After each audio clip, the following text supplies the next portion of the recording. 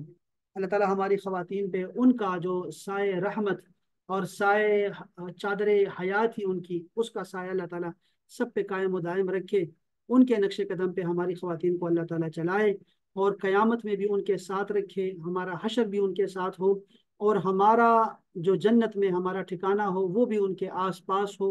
اللہ تعالیٰ ان کی خدمت کی توفیق عطا فرمائے، ہماری خواتین کو اہل بیت کی، صحابیات کی خدمت کا موقع عطا فرمائے اور یہ شرف عطا فرمائے۔ اللہ تعالیٰ سب کو خوش رکھے جی، اللہ تعالیٰ قبول فرمائے ہمارا مل بیٹھنا، اللہ تعالیٰ ہمارے علم میں اضافہ عطا فرمائے جی، اللہ تعالیٰ ہمارا سب کا خاتمہ بالایمان اس کلمے کے ساتھ فرمائے، لا الہ الا اللہ محمد رسول اللہ صلی اللہ علیہ وسلم۔ السلام علیکم ورحمۃ اللہ۔